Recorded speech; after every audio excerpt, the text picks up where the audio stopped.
नमस्कार प्यारे किसान मित्रों, मैं सुमित कुमार आपका अपने YouTube चैनल और Facebook पेज एग्रो जंक्शन पर स्वागत करता हूं। किसान मित्रों, आज मैं खेती की एक ऐसी गंभीर समस्या के बारे में बात कर रहा हूं, जिसका अगर समय पर इलाज न हो तो बहुत ही भारी नुकसान हमारी फसलों के अंदर देखने को मिलता है।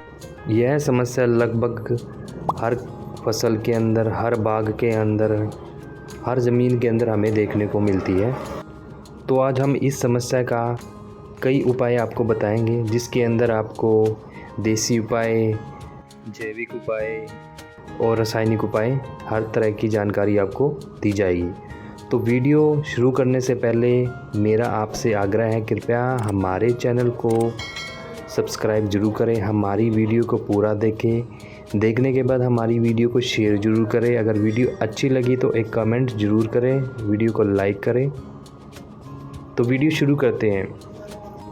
मैं जिस गंभीर समस्या के बारे में बात कर रहा हूं उसका नाम है दीमक। सबसे पहले बात करते हैं दीमक है क्या। दीमक एक पॉलीफेगस कीट होता है। यह सभी फसलों को बर्बाद करता है। देश में फसलों को करीबन 45% से ज़्यादा नुकसान दीमक से होता है। आमतौर पर सभी फसलों में दीमक का प्रकोप होता है। फल वृक्ष में दीमक प्रमुख रूप से आम, नींबू, अमरूद, चीकू और अनार का शत्रु है।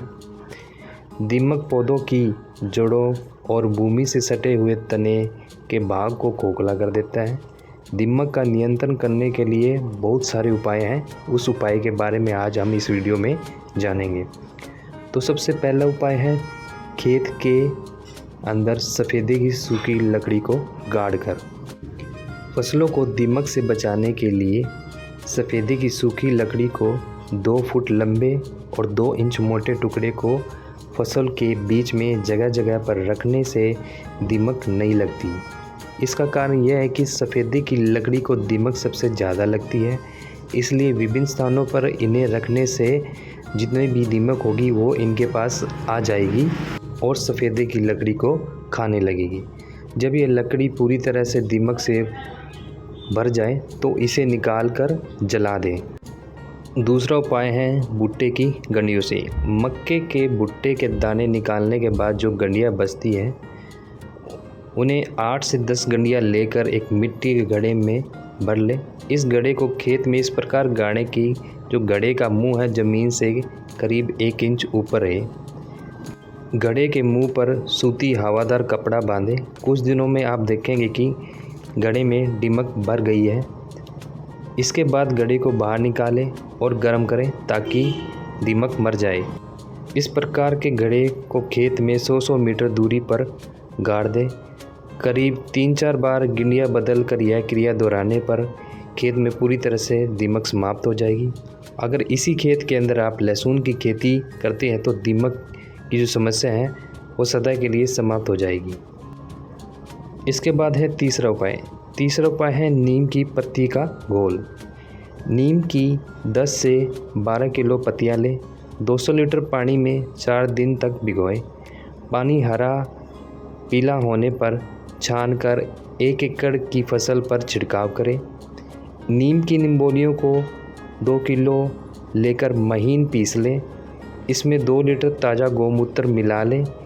इसमें 10 किलो छाछ मिलाकर 4 दिन रखें और 200 लीटर पानी में मिलाकर खेत में फसल पर छिड़काव करें। इस प्रकार से भी आप दीमक से छुटकारा पा सकते हैं। चौथा उपाय है नीम का तेल। खड़ी फसल में दीमक नियंत्रण के लिए 4 लीटर नीम का तेल प्रति हेक्टेयर की दर से सिंचाई के पानी में साथ दें। इस विधि से भी जो ज़मीन है उसके अंदर खारापन जाएगा, जिससे दीमक दूर जाएगी। पांचवा उपाय है अरंडी की खली। दीमक प्रभावित क्षेत्रों में 500 किलो अरंडी की खली प्रति हेक्टेयर की दर से अंतिम जुताई के समय भूमि में मिलाएं। अरंडी की खली खेत में सीधे डालने पर देर से विघटित होती है, अतः खेत में डालने से आधा घंटा पूर्व पानी में गीला कर लें और पाउडर बनाकर खेत में डाल दें। इससे भी जो है दीमक काफ़ी हद तक कंट्रोल हो जाती है। छठा उपाय है दीमक नियंत्रण करने के जो जैविक उपाय हैं। जैविक उपाय में आप 3 तरीक़ों से जो है दीमक का कंट्रोल कर सकते हैं। पहला उपाय है मेटारिज्म एनिसोप्लाई मित्र फफूंद। फसलों में दीमक की रोकथाम के लिए 2.5 से 5 किलो मेटारिज्म 100 किलोग्राम सड़ी गोबर की खाद, कंपोस्ट या फिर केंचुआ खाद में मिलाकर 72 घंटे के लिए रख दें, जिससे इसमें माइसीलियम वृद्धि कर सकता है। इसे बुआई से पूर्व अथवा प्रथम निराई गुड़ाई के बाद खड़ी फसल में 1 हेक्टेयर में छिड़काव करें और फिर सिंचाई करें। मित्र फफूंद मेटारिज्म लंबे समय तक असरदार, लाभकारी और वातावरण और भूमि प्रदूषित रहित है। मनुष्य पशुओं के लिए सुरक्षित है। एक चीज़ का ध्यान रखें, जो पैकेट पर तिथि दी है उससे 120 दिन के अंदर इसे उपयोग में लें। मित्र फफूंद के उपचार के बाद रसायनों का उपयोग न करें। जैविक उपाय में दूसरा उपाय है बवेरिया बेसियाना मित्र फफूंद। 2.5 किलो बवेरिया को 100 किलोग्राम सड़ी गोबर की खाद, कंपोस्ट या केंचुआ खाद में मिलाकर 72 घंटे के लिए रख दें और नमी बनाकर रखें ताकि माइसीलियम वृद्धि कर सके। तैयार होने के बाद फसल में छिड़काव करें या सिंचाई के माध्यम से दें।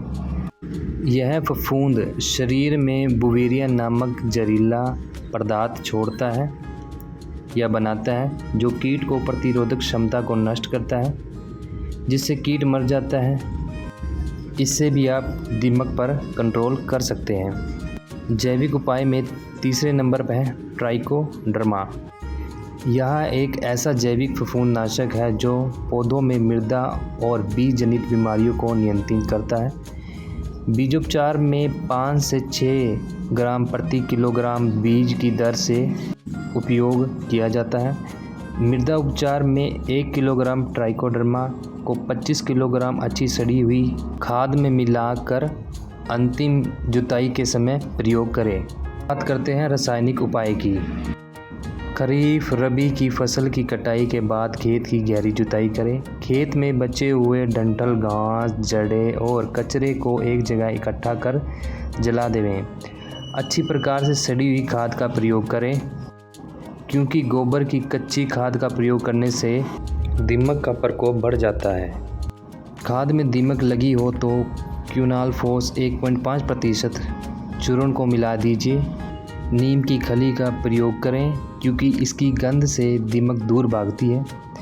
1 किलोग्राम बीज को 4 मिलीलीटर क्लोरोपाइरीफॉस से उपचारित करें। बुआई करने से पहले खेत में क्विनालफोस 1.5% चूर्ण को 25 किलोग्राम प्रति हेक्टेयर की दर से अंतिम जुताई के समय मिट्टी में अच्छी तरह मिला दें। खड़ी फसल में दीमक की रोकथाम के लिए 4 लीटर क्लोरोपाइरीफॉस 20% EC सिंचाई के साथ प्रति हेक्टेयर दें। तो आप इन सभी उपायों से दीमक का उपचार कर सकते हैं और अपने खेत के अंदर दीमक को कम कर सकते हैं। वीडियो कैसी लगी आप हमें कमेंट करके ज़रूर बताएं। हमारी वीडियो देखने के लिए बहुत बहुत धन्यवाद। हमारे चैनल को सब्सक्राइब ज़रूर करें। Thank you.